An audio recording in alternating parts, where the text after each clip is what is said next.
All right, good evening, everybody. Yeah, Thank you so much for coming out to support Donny. I know this means the world to him to have this place full of people who adore him. So applause to Donny.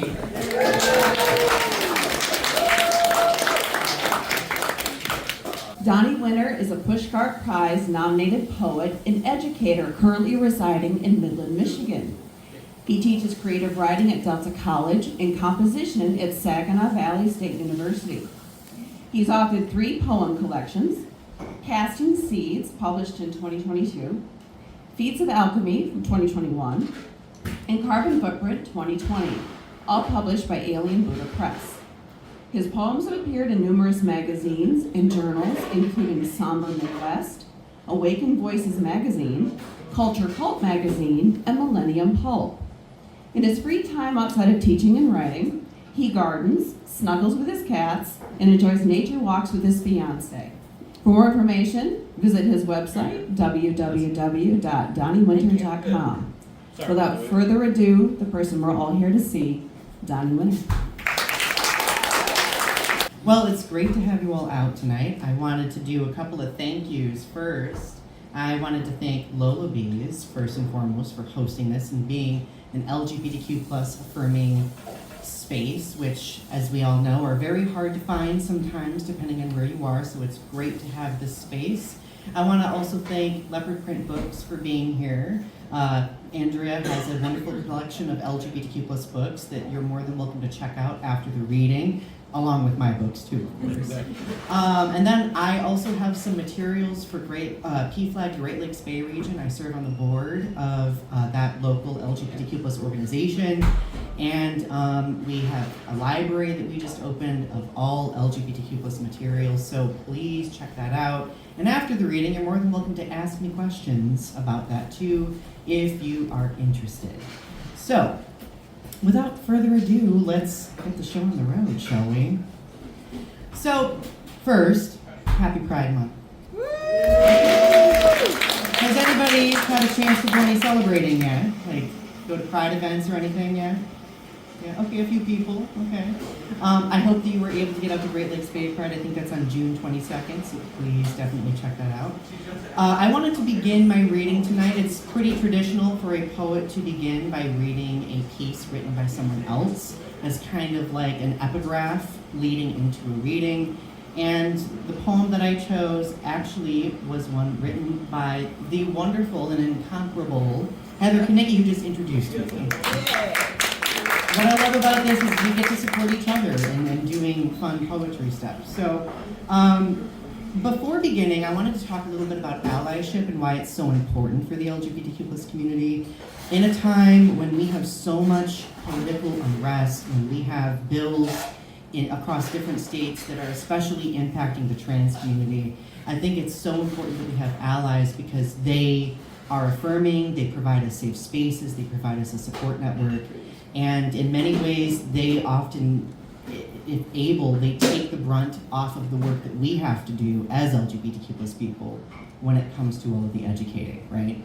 So Heather is is a paragon of allyship. So I wanted to read a poem that she wrote about allyship that really resonates with me, and it's called Shame's Rainbow, and it's from her collection, The Airless Door. Shame's Rainbow.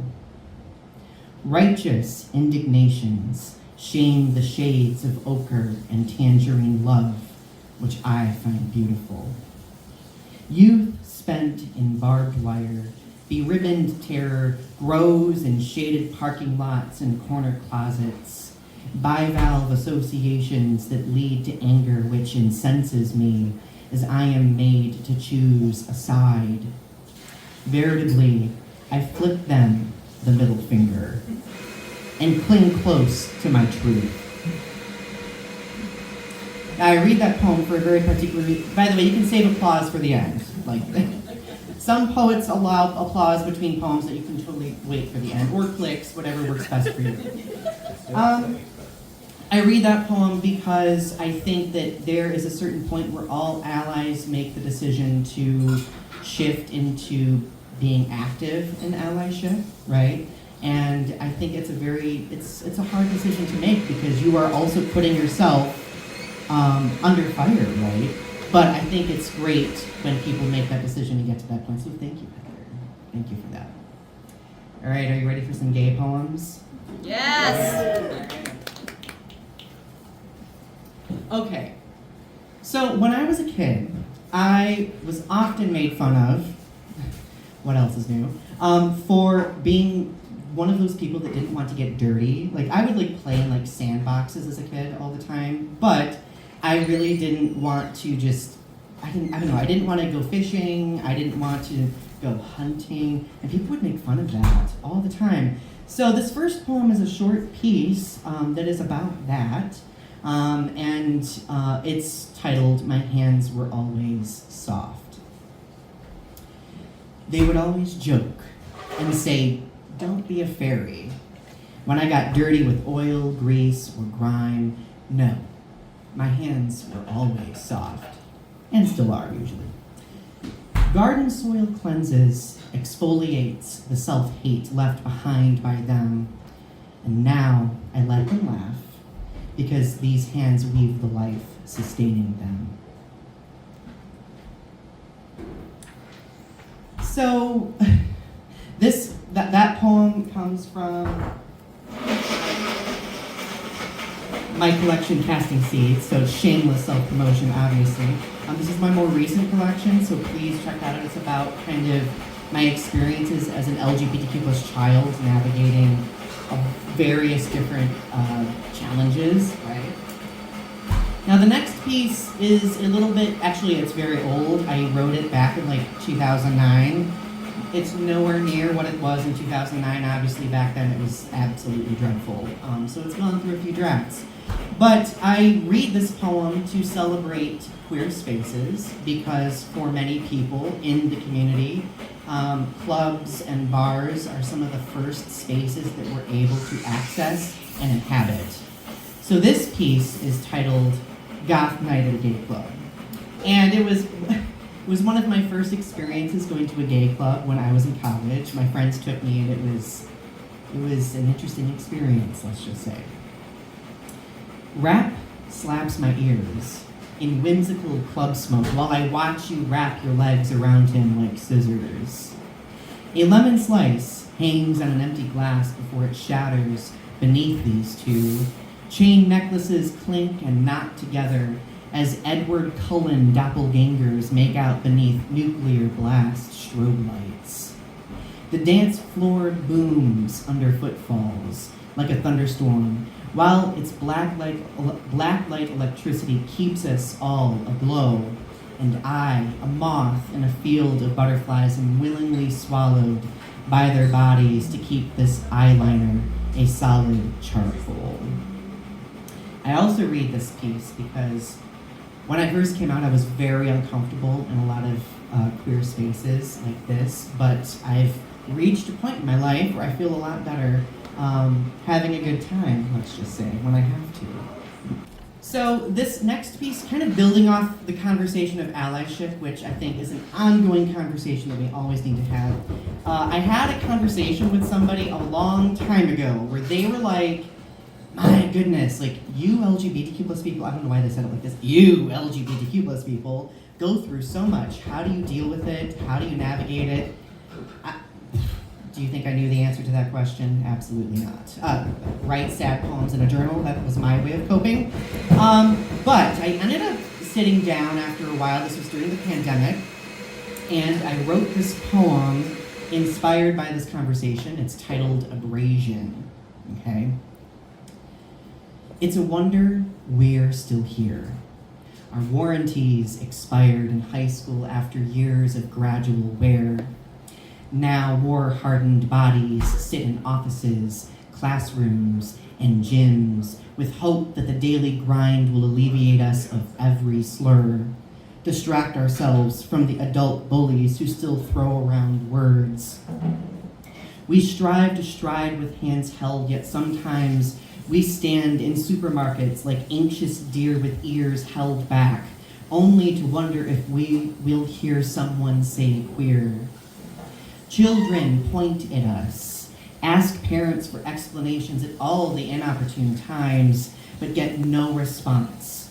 The historic perpetuation of misinterpretation we all still find. Our partnered palms sweat when we think of Matthew. Our skin crawls when we remember Pulse. Our families worry when we're out, but we know our closet doors fell off long ago. So don't worry, Mom and Dad. We're happy the way we are, so we'll fly our flag as high as we possibly can and be the foundation on which the new can stand. The years of painful abrasion won't destroy us because now we're smooth fields of granite. Oh, thank you. Thank you. So in my second collection, I feel like Vanna White right now. In my second collection, Feats of Alchemy, this collection is probably a bit darker than my others, but I did write a series of poems in it titled Queer Confessions, which is why I titled the reading the way it is titled, of course. But I feel that many LGBTQ plus people, in order to educate other people, we are often kind of forced into sharing our experiences for the sake of educating, even when we may not feel comfortable doing so, right? So the Queer Confession series of poems, it's about 10 poems. I'm only going to be reading like 4 of them this evening. But these pieces are very much about like small, intimate moments as an LGBTQ plus person that don't, at least in my opinion, get discussed a lot, okay? And this first one is a hopeless romantic poem, so bear with me. But this, one person told me a long time ago, because I'm very much a hopeless romantic, I'm a poet, of course I'm a hopeless romantic, but one person was like, you're gay. You've dealt with Grindr, you've dealt with OkCupid, that was a long time ago. How are you still a hopeless romantic after endless disappointments? I guess because I'm a glutton for punishment, maybe. I don't know. So this poem is titled Queer Confession number 4. It's the 4th one in the series, and it's a short poem. The bouquet sits in its vase, long past decay, and I, hopelessly romantic, project an array of color across the wilt and paste what's fallen in a scrapbook because one day, despite how much they try to wipe my memory away, this dream will work its way toward reality because I know he's here to stay. Short and sweet. So the next one, so not all the Queer Confession poems are happy little love poems, P.S., so I apologize in advance. This next one, Queer Confession number 6, is a bit darker. I wrote this one probably around 2020 and 2021. We all remember the political unrest back then, because there was a point in time where, and it still is sometimes the case, a lot of LGBTQ plus people fear, the worst that could happen, meaning being denied on rights at a certain point again. So I wrote this poem in light of that. This is Queer Confession number 6. We sit in closets, still contemplating ourselves through the old traumas, the ones we never shared out of fear of rejection. Some of us are kids locked in adult bodies because our shame stays glued inside our rib cages and expands with each year. Our weathered clothes hang heavy upon their hangers, off-colored like us and our carefully crafted self-deprecating humor.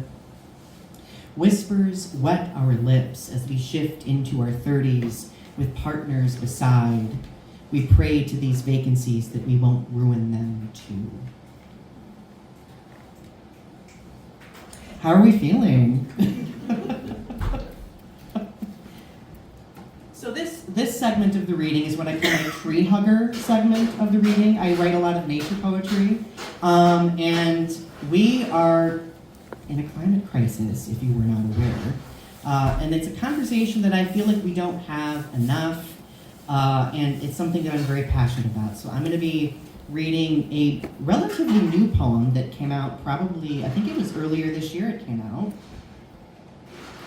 This poem actually It's very rare for poets to get opportunities beyond just writing. I got an opportunity to work with a musician, and this poem is actually a kind of cool little rock song now. So if you're interested in checking it out, it is on YouTube. But this poem is very much about the climate crisis, and it's titled, Tell It to the Brimstone. Smokestacks shimmer as ice sheets retreat and oceans rise. Politicians smile, steer their luxury yachts down rivers, sneer with good intentions bona fide while we confide in our grandparents' denial. Our planet fights the disease we've become. Hurricanes spin like antibodies across the skies. Temperatures rise into global fever. Scientists scream while despots play conspiracy cards, well aware that we've been placed on trial. We consume with an unquenchable hunger and a primal urge to spread and harvest. We waste in our waste until archipelagos of trash spread across deepening oceans, garbage patches larger than the warships we build. As earthquakes split continents, spider lines weave messages from below. Threats from a molten undertow remind us that we'll reap what we sow. We forget these hurricanes that grow, the soil we poison with each spill, the oceans we fill with oil. When the despots drop their bombs, our planet heaves in the memory of each pressure point we've pressed. Bikini Atoll, Hiroshima, Nagasaki, Chernobyl. This globe remembers each infraction in the granite slabs beneath our feet, in the churn of ocean flow. Ooh, that gets me fired up. I get Ooh. So, despite that slightly darker piece about like nature and all of that, I do have a couple of follow-up poems that kind of focus a little bit on nature's resilience. And I periodically will go home. I'm from West Branch, which is about 50 miles north of here. And I will go home and see how like certain urban areas have decayed. They're just kind of being taken over by nature. And I just keep reminding myself, like, you know, despite what we do, like nature is not playing around with us at all, whatsoever. So this poem is titled, The World is Waking. Beneath the dust of this dry plain, the soil stirs in secret, careful in its silence, because every natural resource has been tapped by those still alive. Beneath the caked layers of these concrete sidewalks, seeds prepare to sprout from each crack, with dreams of clinging to every crumbling building, every rusted tower. Beneath the landfills, mushrooms rise like guardians, sponges ready to absorb toxins left behind with plans to weave their mycelial fibers through sapling roots to revive this dormant nervous system. Beneath these remains, the seeds germinate and the insects hatch. The world wakes in the nooks and crannies, the ditches and crevices, because it takes an inhuman determination to survive. I may have been doing a deep dive on mushrooms before I wrote that poem. Has anybody ever done research on mushrooms? They are totally cool and super interesting, kind of scary too, especially if you've watched The Last of Us. We won't get into that. But I was really inspired. I loved reading about them, so I was like, I'm going to write a poem about mushrooms. Now, this poem is a little bit more innocent, let's just say. It's one of my childhood poems from Casting Seeds. So, did anybody have a grandmother who loved keeping plants long past their expected lifespan? Like, my grandmother used to plant these geraniums. They were like these gangly-looking geraniums, and every year she would plant them in one of these really like horribly painted swan planters. Does anybody remember those? And she would bring that planter inside and put it in her basement. And I just remember as a kid looking at that sad little geranium, and I was like, that geranium is, that's got some fortitude. That's a pretty strong geranium. So I wrote a poem about it. The Basement Geranium. Not a very insightful title, but had to go with something. The southeastern sun strained to raise above the woods each bitter winter. Muted beams splintered daylight through dingy basement windows. Lanky spindle stems draped over, reaching for sun, spilled down the sides of the worn plastic yard swan. As Grandma made me lunch every day, I'd sit on the stairs and watch as blooms would form from nub to stem and then blink. The cold had no power here. It'd always flower again. Yeah, so whenever I see a geranium, I always think of my grandmother, because I'm not a huge fan of geraniums. Like, so, no offense to anybody who really loves geraniums, but like whenever I see them, I always think of her. I do. So, speaking of being a tree hugger, here's another nature poem for you. Anybody love thunderstorms? Okay, I love thunderstorms a lot. I used to actually be terrified of thunderstorms when I was a kid. But at a certain point, as I became a teenager, like, a switch flipped in my brain and I kind of wanted to be a storm chaser for like 5 seconds of my life. So with that thought in mind, I was like, I'm gonna write a poem about thunderstorms. And it's titled Petrichor, which is that scent that you smell leading into a thunderstorm. So the poem is titled Petrichor, in parentheses, when I grew to love thunderstorms. The air felt heavy as flashes spread in the west. Birdsong grew distant while they nestled in the trees to wait out the coming storm. Instead of hiding, I lingered in the doorway and felt the leaves breathe, sensed the atmosphere inhale before the break of rainfall. Downpours roared closer, like a herd of wild horses, and then nitrogen-rich petrichor lifted from dust and reduced my fear to rust. Short one, short and sweet. Okay, we're back to the political poems. Okay, poetry is political, by the way, and it's always been, and it always has, it always probably will be. So I wrote this poem back in 2020, but to me it very much resonates now. This poem I'm dedicating to the innocent lives lost in Gaza and in Ukraine, because I feel like in our privilege where we live, we are often aware of things that are happening in the world and how horrible those things can be. And I think it's important that we always remember that we are privileged and we're in a good space right now, whereas other people may not have that luxury, right? So this poem is titled Another Wall is About to Fall.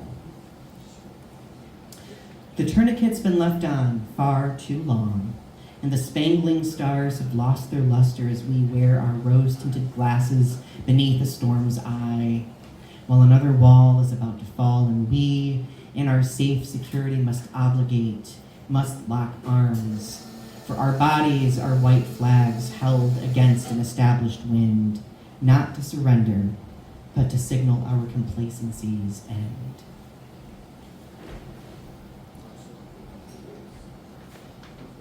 Well, we're going to be switching the vibe here just a little bit. So this is another love poem. Yay. Sorry. Yay. I love me a good gay love poem, right? So this is actually a poem. It's one of the most popular poems from my first collection, and I try to read it at every reading because people tend to enjoy it. This poem is titled Snow Day, and I wrote it for, was it for Valentine's Day? I think it was for Valentine's Day. I wrote it for my fiance Britt for Valentine's Day, and it's just this cozy little poem that I hope that you enjoy. So, Snow Day. The Sauvignon sits on the table. Well, let me restart that. Good word. Sorry. Snow Day. Snow Day. The Sauvignon sits on the coffee table.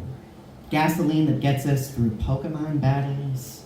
Entrails from last night's snowstorm slither away, leaving us battened inside a pleasant cabin fever. Slowly, sunlight refracts through wine, casts amber across the table and onto you. There you sit, one leg draped across mine, the other stretched across the table. We knot ourselves together until we lose where we're intertwined, yet as the couch swallows us whole, we laugh and sip our glasses of hard-earned wine. You smile at me as I doze and call my name to keep me awake, because I'm always falling asleep. The butterflies that infest my chest carry me beyond the exosphere, where even 1,000 suns pale in the wake of knowing you're still here. You're perfect, you say in a daze, as you reach over to rub my scruff. As the Sauvignon gets low, you pour more and teach me that I am good enough.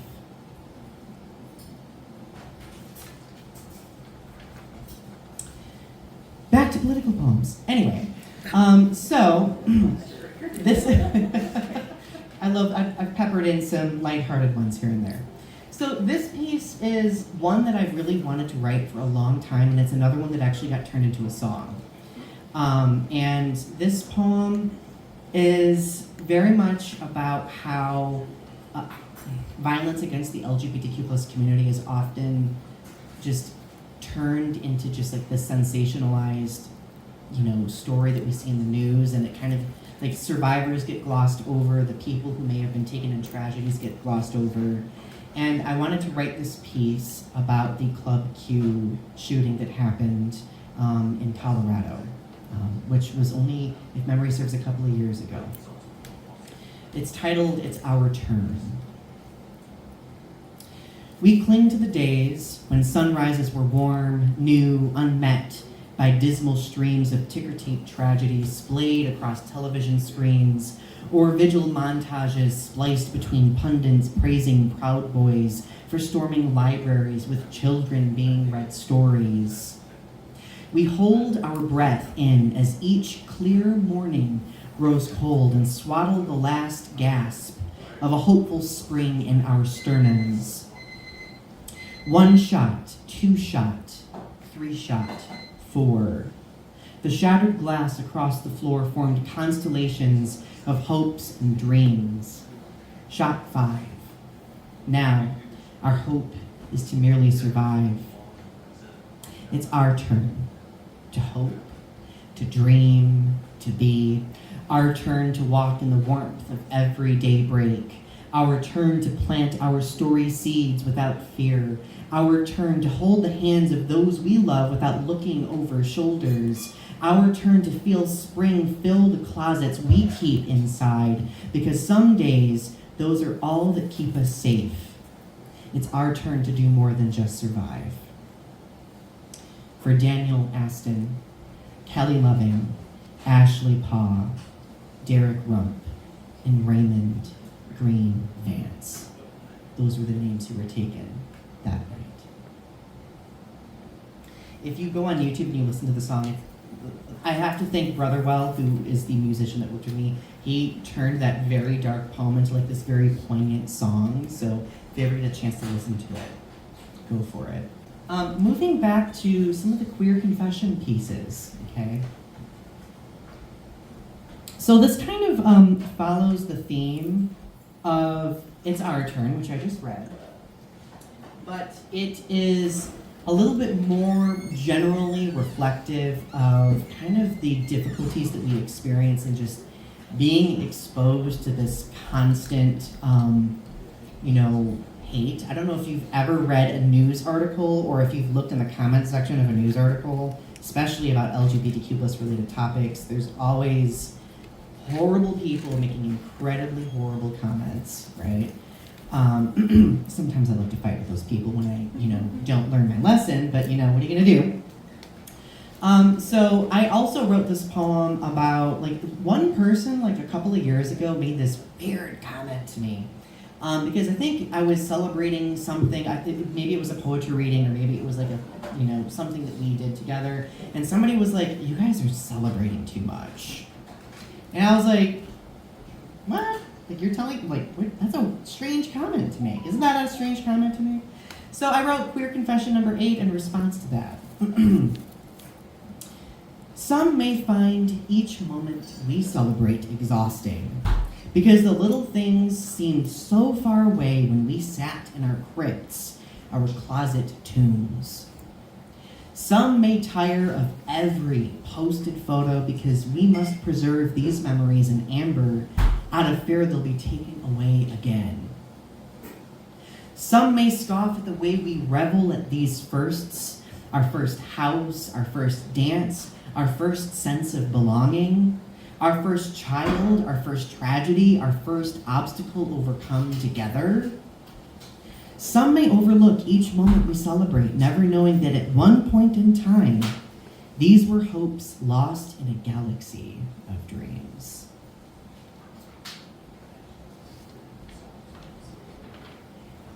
So this last poem, last of the queer confession poems, I also spilled nail polish on it.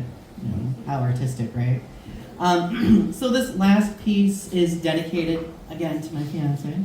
I promise this, well, I think there's another love poem somewhere, but they're getting fewer.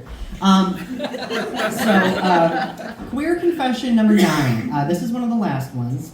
And it is basically just a poem about feeling a sense of belonging and a sense of love. So many LGBTQ+ people navigate so much when it comes to making connections. They sacrifice so much. They go across far distances. And I just wanted to kind of dedicate that poem to this. Okay. Queer confession number 9. Some days I mistake this routine we have as a fever dream. The way you wake up first, then me, then silently share our cups of coffee. Some days I mistake this household and all we have as a mirage.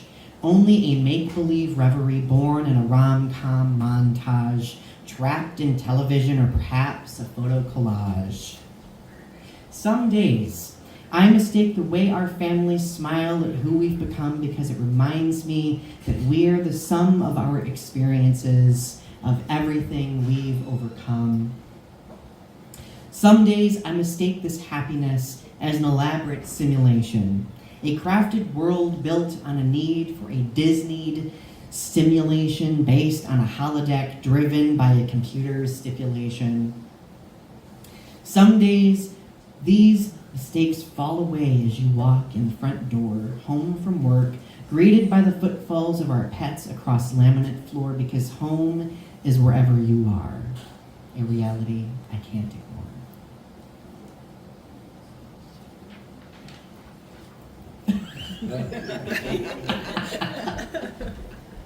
Oh, that one gets me misty. Oh my goodness. So I have 2 new poems that I've never read before that I promised a few people that I would do a couple new ones, okay? So for those of you who know me well, you know that I am a very nerdy creature. I am a fan of a lot of fandoms, a lot of fictional characters. I think for a lot of LGBTQ+ people, stories and fictional characters become our first escape. And we often feel a first sense of belonging in those stories. And one of my favorite characters is the character Godzilla, who is for those of you not aware, is this anomaly, this character created by human mistakes, an allegory for nuclear war. And this character has always been one that I've really connected with because it's very much othered. It's very much considered this anomaly of sorts. So I wrote this poem. It's titled Queerzilla. Title in progress. We'll see if I switch that up. We slumber for an age, buried in closet caverns until something stirs us awake. Iconic singing television twins, truth bombs hidden in our diaries, or perhaps an unnatural disaster. Even when fire rains from our parents' gun turret mouths, we rise from the brimstone lakes they threaten us with like volcano monsters, kaiju sequined in obsidian. When our carapace grows leaden, cold, their stereotype squadrons ricochet from our granite countenance as we sashay their perfect cities to the ground. because we're so terrifying. Oh my god, right? So this poem is kind of sultry. Are you okay with the sultry poem? Yeah, okay. So, for those of you unaware, what a gay awakening is a point where maybe we're exposed to a fictional character, and we look at that character and we're like, I am in fact a homosexual. And bless my mom, she used to watch the movie Dante's Peak. Anybody ever watch that? Yeah. Pierce Brosnan was in it. Ooh, Pierce Brosnan. I love Pierce Brosnan so much. So like watching that film, like Pierce Brosnan's just like dirty and like just rough and tumble. I'm just like, there's something going on here. like there's something I like here. So I wrote this poem about Pierce Brosnan being incredibly attractive. So there's more to it than that, but you know. Sulfur and Slumber. The movie's about volcanoes, by the way, for those of you who have never watched it. I'm a huge geology nerd, so. Sulfur and Slumber. A flotsam of books was the best pillow because 2 a.m. was an unknown time past the point of mysterious moonsets, long after the deaths of flashlights and beyond the dying uranium glow of stick-on ceiling stars. Geology for kids was enough to strike a spark for the rock collectors, the wannabe volcanologists who made mountains out of mache, played with chemical reactions to unearth the planet's wealth of power. This night, though, National Geographic Volcano Nature's Inferno, paired with an undercover viewing of Dante's Peak, transmogrified science projects into backyard hellscapes. The last week's science class premiere of Up From the Ashes made Mount St. Helens spring next door. I was dreaming, in case you're not getting that. Not even Pierce Brosnan's rugged heroism could make it go away. The fear of volcanic acid baths, or the shadows of pyroclastic columns racing forth, the false scent of sulfur as pumice bombs blanket quiet little towns.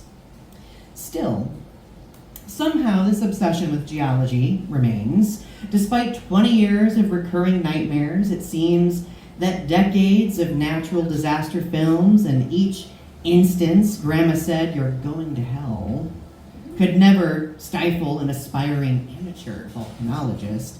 Or perhaps Pierce Brosnan's smoke stoic stare was all to blame. Thanks, Mom. Pierce Brosnan made me gay. One of many characters. So this is another poem. I think I got like maybe like 2 or 3 left. This poem is another one that was turned into a song, and it's titled Islands. It's a love poem. It's a love poem, and I think it speaks for itself. So here we go. Even as we sit across this table, you silence the noise inside, the years of words like you're alone, you don't belong, you're not strong. The decades of gravity tides bringing us together have woven us into an unexpected solar system.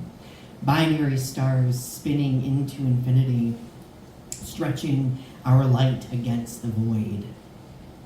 In this vast universe of opposing forces, our love may be a fingerprint on a doorknob from when you left for work, or the smudged fog on the window as I wait for you to get home.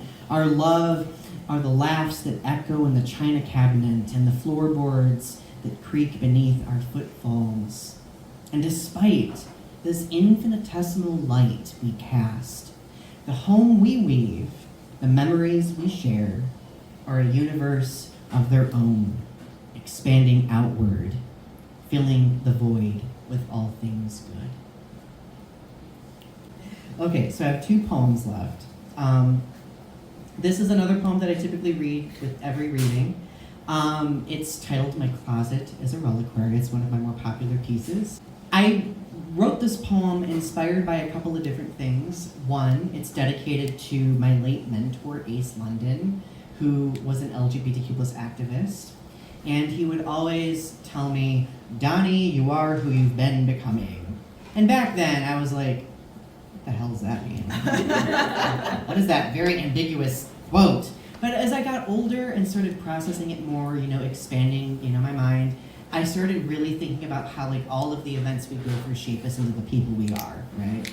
And the other thing that inspired it was a lot of my poems are inspired by annoying conversations that I've had with people, if you've not noticed. But one person told me once, why do we even need to have any conversation about coming out stories, right? Why can't we live in a time where we don't have to worry about coming out stories? And, fair question. And my response was, as long as there's hate in the world trying to erase or minimize the LGBTQ plus community, the coming out story is always going to matter because it's a crucial step in our self-actualization, okay? So, I decided to write this poem titled My Closet as a Reliquary after another aspect of this, I know I'm droning on for 5,000 years. Another aspect of this piece is I went up to I spent the night at my parents' house, and my bedroom is the exact same mess that it was when I was a teenager, which is kind of terrifying to me. Like, my parents have not touched it. And I was looking, not to be, really obvious, I was looking at my closet, and I was like, what is in there? Like, this is a mess, this is terrible. And I went through and I found so many old things that I had forgotten about. So, might be a little bit of a hoarder, I don't know. Okay. My closet is a reliquary. The closet door has fallen from its track and sits, leaned against the dented drywall like a discarded portcullis, too weathered to keep me.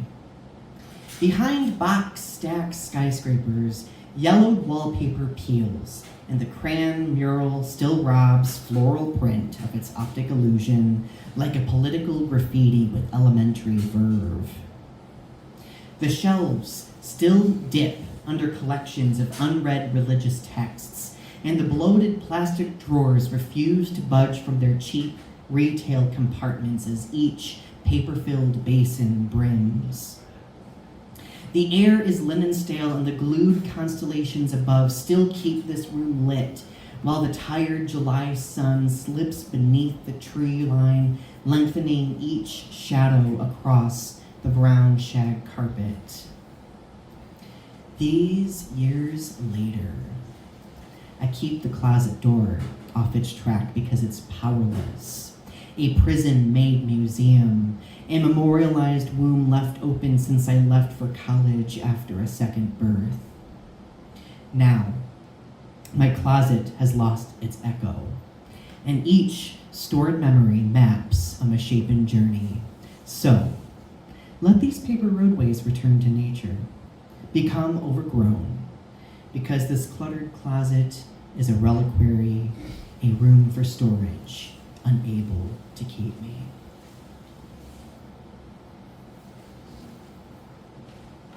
Last but certainly not least, this poem that I'm about to read is the final poem in my book, Casting Seeds.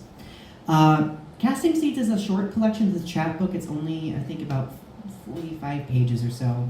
And being that it is very much about how my grandma, when I was this, little baby a long time ago, my grandma was that first person who believed in me and kind of taught me some sense of self. And I wanted to write this poem about that. I felt that it was a fitting way to wrap up that book. So, and wrap up the reading. Casting Seeds. All these years later, I stand above the tree line tall enough to see the spin of constellations above this whirling planet.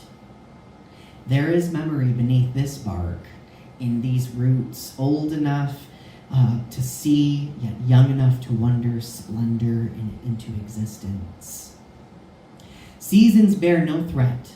Storms cannot weather these leaves because I've survived being lifted from a sandbox, ran over by a lawnmower. All these years later, I'm casting seeds like she did.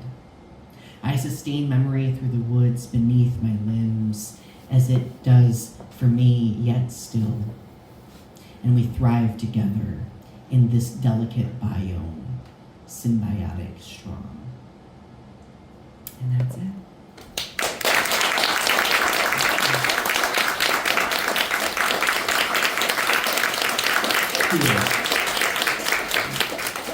Just one final comment. I really appreciate all of you coming out to this. I think, especially, it should be all year round, not just during Pride Month, of course, but supporting LGBTQ plus artists is so unbelievably important.